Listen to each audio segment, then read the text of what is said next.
കേരള ഹൗസിൽ നിർമ്മല സീതാരാമനെ നമ്മുടെ മുഖ്യമന്ത്രി സന്ദർശിച്ചിരുന്നു. അതിലേതെങ്കിലും രഹസ്യ അജണ്ടയുണ്ടോ? ഒപ്പം എനിക്ക് അതിനോടൊപ്പം ചോദിക്കാനുള്ളത്, അതിനുശേഷം രാജ്യസഭയിൽ നിർമ്മല സീതാരാമൻ കേരള രാഷ്ട്രീയത്തെക്കുറിച്ചും അതായത് ഭരണകർത്താക്കളെക്കുറിച്ചും CPM-ന് പ്രത്യേകിച്ച് CPM-ൻ്റെ ട്രേഡ് യൂണിയനെക്കുറിച്ചും വളരെയധികം രൂക്ഷമായ വിമർശനം നടത്തുകയും ചെയ്തു. ഇവരുടെ രണ്ടുപേരുടെയും രഹസ്യമല്ല പരസ്യമായിട്ടുള്ള ഒത്തുചേരലും അതിനോടൊപ്പമാണ് ഈ ഒരു രൂക്ഷ വിമർശനം. ഇതിലെന്തെങ്കിലും ഒരു രാഷ്ട്രീയമായിട്ടുള്ള എന്തെങ്കിലും കാര്യങ്ങളുണ്ടോ?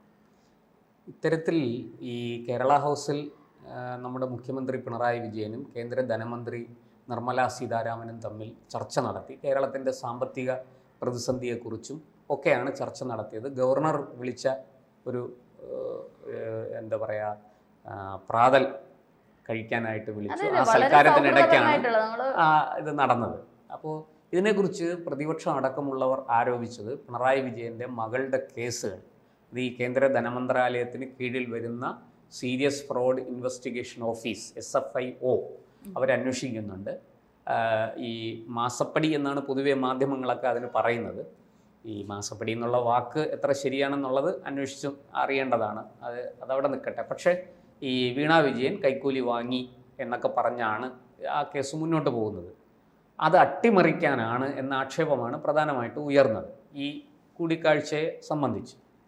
പക്ഷേ തൊട്ടടുത്ത ദിവസം തന്നെ നിർമ്മല സീതാരാമൻ പറയുന്നത് പോലെ രാജ്യസഭയിൽ കേരള സർക്കാരിനെയും കമ്മ്യൂണിസ്റ്റ് പാർട്ടികളെയും ട്രേഡ് യൂണിയനുകളെയും അതിരൂക്ഷമായി വിമർശിച്ചുകൊണ്ട്, നോക്കുകൂലി വിഷയത്തിലാണ് വിമർശിച്ചുകൊണ്ട് അവർ രംഗത്ത് വന്നത്.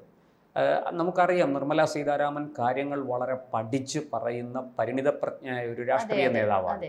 അവർ ഒരിക്കലും ലൂസ് ടോക്ക് നടത്തില്ല. അവർ പറയുന്നതിനകത്ത് കൃത്യമായ പോയിന്റുകൾ ഉണ്ടായിരിക്കും.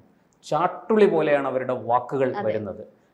അത് ഇംഗ്ലീഷിലാണെങ്കിലും ഹിന്ദിയിലാണെങ്കിലും തമിഴിലാണെങ്കിലും അവർ അല്പം മലയാളവും പറയാൻ പലപ്പോഴും ശ്രമിക്കാറുണ്ട്.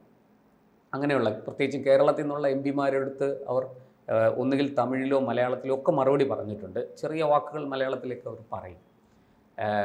അങ്ങനെയുള്ള നിർമ്മല സീതാരാമൻ ഈ പറയുന്നത് പോലെ പിണറായി വിജയന് വേണ്ടി എന്തെങ്കിലും ഒരു രഹസ്യ അജണ്ടയുടെ ഭാഗമായി നിൽക്കുമോ എന്ന ചോദ്യമാണ് എനിക്ക് ഈ ആരോപണം ഉയർത്തുന്ന ആൾക്കാരോട് ചോദിക്കുന്നത്. ഈ SFIOയുടെ കേസ് മാത്രമല്ല, കേരളത്തിൽ മറ്റു പല കേസുകളും മെല്ലെ പോകുന്നുണ്ട്. സ്വന്തം മകളാണ്, അതിന് കുറച്ചുകൂടി പ്രാധാന്യം കാണും. പക്ഷെ നിർമ്മല സീതാരാമന്റെ ഈ ഒരു ക്യാരക്ടർ, അവരുടേതായ ഒരു വ്യക്തിത്വം അനുസരിച്ച് നമുക്കൊരിക്കലും ഈ ഒരു എത്ര രഹസ്യ അജണ്ട പിണറായി അങ്ങോട്ട് കൊണ്ടു ചെന്നാലും അവിടെ വില പേശില്ല എന്നുള്ളത് നമുക്ക് ഊഹിക്കാവുന്നതേ ഉള്ളൂ. എന്നിരുന്നാലും ഇദ്ദേഹം ചെന്ന് കണ്ടതിന് ശേഷമാണ് രാജ്യസഭയിൽ വളരെയധികം ഒരു രൂക്ഷ വിമർശനം. അവിടെയാണ് ഒരു സംശയം വരുന്നത്. ഞാനും പറഞ്ഞു വരുന്നത്, ഈ നിർമ്മല സീതാരാമന്റെ കീഴിൽ വരുന്ന ധനവകുപ്പിനുള്ളിൽ വരുന്ന SFIOയുടെ കാര്യമാണല്ലോ ഇപ്പോൾ പറയുന്നത്. അങ്ങനെയാണെങ്കിൽ പിണറായി വിജയനെതിരെ വേറെയും ധാരാളം കേസുകളുണ്ടല്ലോ. സ്വർണ്ണക്കടത്ത് കേസ് എന്തായി? അതുപോലെ തന്നെ നമ്മുടെ ലാവ്ലിൻ കേസ് ഇങ്ങനെ മാറ്റിവെച്ചുകൊണ്ടിരിക്കുന്നു. ഇത്തരത്തിലുള്ള നിരവധി കേസുകൾ, ഇതെല്ലാം കേന്ദ്ര ഏജൻസികൾ പലതും അന്വേഷിച്ചുകൊണ്ടിരുന്നതാണ്. ഈ സ്വർണ്ണക്കടത്ത് NIA ആണ് അന്വേഷിച്ചത്. ഇപ്പോൾ എന്താ അത് എവിടെ എത്തി നിൽക്കുന്നു എന്ന് ആർക്കും അറിയില്ല. ആ കേസിൽ കൃത്യമായൊരു കുറ്റപത്രം കൊടുത്തിട്ടുണ്ടോ, എന്താണ് അതിൽ പിന്നീടുണ്ടായ സംഭവ വികാസങ്ങൾ, തെളിവുകൾ കൃത്യമായി ശേഖരിച്ചിട്ടുണ്ട്. എന്തായാലും അന്വേഷണം വന്ന് സ്വപ്നയിലും ശിവശങ്കറിലും ഒക്കെ നിൽക്കുകയാണ്, അതിനപ്പുറത്തേക്ക് പോയില്ല. എന്താ അവിടെ ഒരു ഒത്തുകളിയില്ലേ? അതാർക്കും പറയാനില്ലേ? അപ്പോൾ ഇവിടെ BJP പിണറായി വിജയൻ ബന്ധം വളരെ ഊഷ്മളമായിട്ട് തന്നെയാണ് പോകുന്നത്. പ്രതിപക്ഷം ആരോപിക്കുന്നത് പോലെ അന്തർധാര വളരെ സജീവമാണെന്നൊക്കെ പ്രതിപക്ഷം ആരോപിക്കുന്നുണ്ട്. പക്ഷേ നിർമ്മല സീതാരാമൻ്റെ കാര്യത്തിൽ അതുണ്ട് എന്ന് എനിക്ക് തോന്നുന്നില്ല. കാരണം അങ്ങനെയാണെങ്കിൽ തൊട്ടടുത്ത ദിവസം തന്നെ അവർ ഇത്ര ശക്തമായി, ഇത്ര രൂക്ഷമായി ഇങ്ങനെ പ്രതികരിക്കില്ല രാജ്യസഭയിൽ. അവർ പറഞ്ഞത് വളരെ വ്യക്തമാണ്. നോക്കുകൂലി, അതായത് ഒരു ബസ് ഇറങ്ങി സ്വന്തം ബാഗ് തോളിൽ ചുമന്നുകൊണ്ട് പോകുന്ന ഒരു വ്യക്തിയിൽ നിന്ന് പോലും നോക്കുകൂലി വാങ്ങുന്ന തരത്തിലേക്ക് കേരളത്തിലെ ട്രേഡ് യൂണിയനിസം അതപ്പതിച്ചിരിക്കുന്നു എന്നാണ് അവർ കുറ്റപ്പെടുത്തിയത്. അത് ചെറിയ കാര്യമല്ല. കേരളത്തിൻ്റെ വളർച്ചയെ വലിയ തോതിൽ തടഞ്ഞ ഒരു സംഭവമാണ് ഈ നോക്കുകൂലി. നമുക്കറിയാം, ഒരു വ്യവസായവും കേരളത്തിലേക്ക് വരാൻ തയ്യാറാകാത്തവണ്ണം സ്ഥിതിഗതികൾ വഷളാക്കിയതിൽ നമ്മുടെ ട്രേഡ് യൂണിയനുകൾക്കും നമ്മുടെ രാഷ്ട്രീയക്കാർക്കും നമ്മുടെ ബ്യൂറോക്രാറ്റിനും ഒക്കെ പങ്കുണ്ട്. നമ്മുടെ നാട്ടുകാർ രണ്ട് കൈയും കെട്ടി ഇത് നോക്കിയിരിക്കുകയായിരുന്നു. നിർമ്മല സീതാരാമൻ പറഞ്ഞതാണ്, കേരളത്തിൽ പോയി ബസ് ഇറങ്ങിയാൽ ബസ്സിന്റെ മുകളിൽ നിന്ന് സാധനം ഇറക്കുമ്പോൾ ഇങ്ങനെ നോക്കിയിരിക്കും ട്രേഡ് യൂണിയനുകൾ അല്ലെങ്കിൽ യൂണിയൻ തൊഴിലാളികൾ, അതിനും കൂലിയാണ്. നോക്കിയിരിക്കുന്നതിന് കൂലി വാങ്ങും അല്ല, അതിനൊക്കെ അവർക്ക് ന്യായീകരണങ്ങളുണ്ട്. ഞാൻ അതിലേക്കൊന്നും കടക്കുന്നില്ല, അതിൻ്റെ ശരിതെറ്റുകളെ കുറിച്ചൊന്നും ഞാനിപ്പോൾ പറയുന്നില്ല. പക്ഷേ അടിസ്ഥാനപരമായിട്ട് നിർമ്മലാ സീതാരാമൻ ചൂണ്ടിക്കാണിച്ചത് വളരെ ശരിയായൊരു കാര്യമാണ്, അത് വ്യക്തവുമാണ്. കേരളത്തിൻ്റെ വികസനത്തെ, കേരളത്തിൻ്റെ ഇന്നത്തെ സാമ്പത്തിക പ്രതിസന്ധിയെ ഒക്കെ അവരുടെ വാക്കുകളിൽ നിഴലിക്കുന്നുണ്ട്. അതായത് ഈ പറയുന്നത് പോലെ വികസന മുരടിപ്പ്, വ്യവസായങ്ങളുടെ ശവപ്പറമ്പായി കേരളം മാറി തുടങ്ങിയ ആക്ഷേപങ്ങളും ആരോപണങ്ങളും സത്യമാണ് എന്ന് തെളിയിക്കുന്ന തരത്തിലേക്കാണ് ഇന്നത്തെ കേരളത്തിൻ്റെ സമ്പദ് വ്യവസ്ഥ പോയിരിക്കുന്നത്. നമ്മൾ ഏതാണ്ട് 4 ലക്ഷം കോടിക്ക് മേളിൽ കടം ആയി നിൽക്കുകയാണ്. അത് ഇപ്പോൾ മുഖ്യമന്ത്രി തന്നെ സഭയിൽ പറയുന്നതനുസരിച്ചാണ് അതിലും കൂടുതലാണ് കടം. നമ്മൾ ജനിച്ചു വീഴുന്ന ഓരോ കുഞ്ഞും വലിയ തുകയുടെ കടക്കാരനായിട്ടാണ് അല്ലെങ്കിൽ കടക്കാരിയായിട്ടാണ് ഒരു മലയാളി കുഞ്ഞ് ജനിക്കുന്നത് കേരളത്തിൽ. അപ്പോൾ ഈ സാഹചര്യങ്ങളെല്ലാം മുന്നിൽ നിർത്തിക്കൊണ്ട് കേരളം എങ്ങോട്ടാണ് പോകുന്നത് എന്നാണ് അവർ ചൂണ്ടിക്കാണിച്ചത്.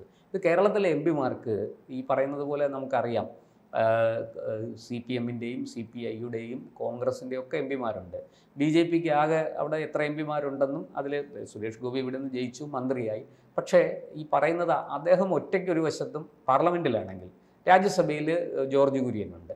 പക്ഷേ ഇപ്പുറത്ത് ഈ പറയുന്നത് പോലെ ഈ LDF-ൻ്റെയും UDF-ൻ്റെയും എം പിമാരെല്ലാം ഒരുമിച്ച് നിന്നാണ് കേന്ദ്രത്തിൽ കേന്ദ്ര സർക്കാരിനെയും ഈ പറയുന്നത് പോലെ BJP ഒക്കെ എതിർക്കുന്നത്. അത് രാഷ്ട്രീയമായിട്ട് അവർക്ക് എതിർക്കാനുള്ള സ്വാതന്ത്ര്യമുണ്ട്, എതിർക്കാം. പക്ഷേ നമ്മൾ ഈ യാഥാർത്ഥ്യം മനസ്സിലാക്കണം, കണക്കുകളും കാര്യങ്ങളും മനസ്സിലാക്കണം. നമുക്കറിയാം, ആശാവർക്കർമാരുടെ സമരത്തിൽ തന്നെ ഈ കേന്ദ്രം കൊടുക്കാനുണ്ട് എന്ന് പറഞ്ഞതിനെ പാർലമെൻറ്റിലടക്കം ചോദ്യം ചോദിച്ച് വ്യക്തത വരുത്തി പൊളിച്ചടുക്കി കൈ കൊടുത്തത് NK പ്രേമേന്ദ്രനാണ്. എന്തേ ഇവർ NK പ്രേമേന്ദ്രന് മറുപടി പറയാത്തത്? സ്ഥിരമായിട്ട് പറയുന്നതാണല്ലോ NK പ്രേമേന്ദ്രൻ, ദാ പോയി ഇതേ ഇപ്പം BJP ചേരും.